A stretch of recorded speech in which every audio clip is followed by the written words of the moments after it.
5 formas de promover responsabilidade na sua equipa clínica. É isso que vamos falar.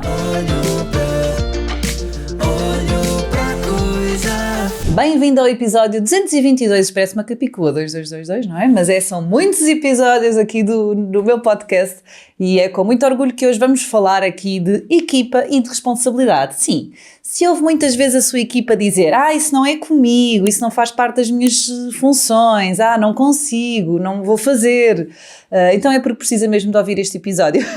Eu vou-lhe dar aqui 5 dicas para conseguir construir uma cultura forte e uma cultura que faça com que exista esta responsabilidade, com autonomia, confiança e, acima de tudo, que a equipa clínica apresente resultados. Sim, porque existe estratégia para que isto aconteça e normalmente quando ouvimos este tipo de comentários foi porque nós falhamos aqui em algum processo. Portanto, se implementar estas 5 dicas, vai perceber que vai conseguir minimizar isto e muitas vezes até desaparecer, não é? Deixa de ser tema esta coisa do eu não consigo ou isto não é para mim.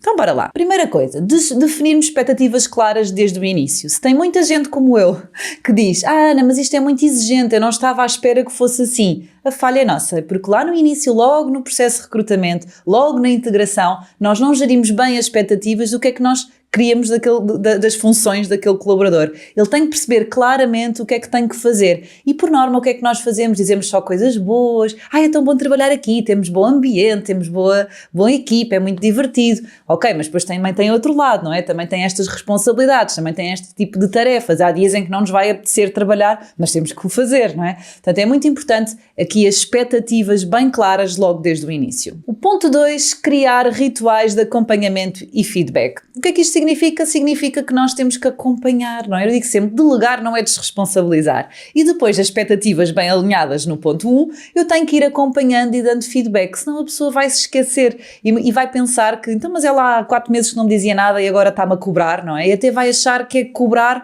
quando nós podemos até dar este sentimento de acompanhamento. Mas para isso é importante que, depois das expectativas muito claras e das funções descritas, o colaborador saiba o que é que nós esperamos dele, não é? E muitas vezes o colaborador não sabe porque o líder não dá este feedback constante do que é que está bem, o que é que está mal, o que é que pode ser melhorado, mas sem ser só com esta cobrança e ser também com o acompanhamento. Como eu vou-te ajudar a que tu consigas fazer isto, não é?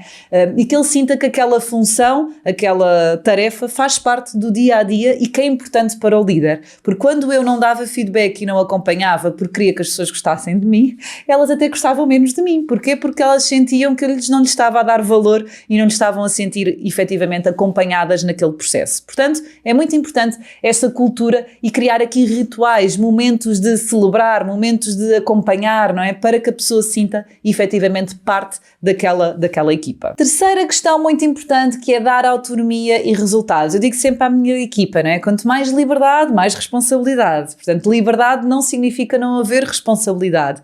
E nós vamos, à medida que o tempo vai passando, dar-lhes autonomia e a maioria das vezes não é a autonomia da tarefa. Eu quero aquela tarefa, eu quero os vidros limpos, não é? Ok, mas o como já podemos dar aqui alguma autonomia para eles fazerem, não é? E será que tem que ser às 9 ou não pode ser às 9h30 se é a melhor hora para eles, não é? Mas, acima de tudo, nós temos que apresentar o resultado e eles quererem saber isto. A maioria dos líderes dá muitas tarefas sem ter um objetivo, não é? Temos que fazer follow-ups, temos que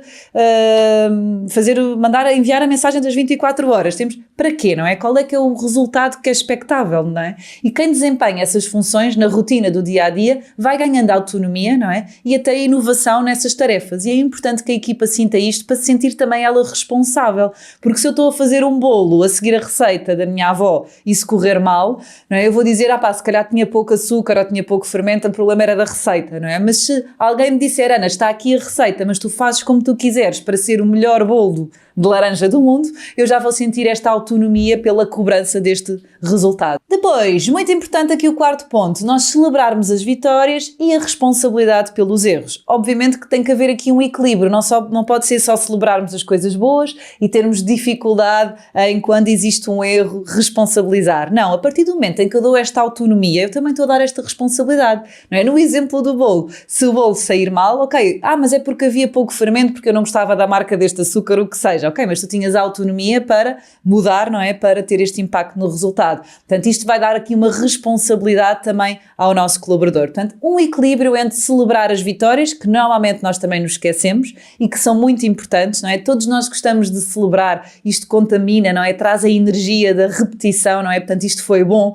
E às vezes o celebrar a vitória pode ser uma música no ginásio quando nós atingimos a meta, pode ser um pequeno almoço à equipa, pode ser uma fotografia a dizer o obrigado, uma mensagem nos grupos do WhatsApp. Portanto, não tem que ser nada de uma festa, de uma gala, não é? Mas tem que efetivamente haver um marco para as pessoas perceberem que estão a caminhar para o sítio certo. E por último, seja o exemplo da responsabilidade. Se eu, enquanto líder, tenho que enviar uma coisa para os meus colaboradores, tenho que também fazer o vídeo, também tenho que fazer o follow-up, os registros clínicos, e eu sou o primeiro a não dar o exemplo, vai ser muito difícil haver aqui esta cobrança, porque eles até vão sentir numa determinada fase que é, então, mas tu não fazes e eu tenho que fazer, não é? E eu própria, que já não estou nos processos clínicos, não é? Mas eu dou exemplos de outra forma, como quando tenho uma reunião eu chegar a horas, quando eu tenho que entregar uma determinada coisa eu cumprir, não é? Eu estou a passar a responsabilidade, mesmo que não sejam nas tarefas iguais às que eles têm, não é? É importante que eles percebam que, olha, tem que ser feito, não é? Porque o meu líder é este exemplo. E a maioria das vezes a equipa é o reflexo do líder. Quando nós temos equipas que não se responsabilizam,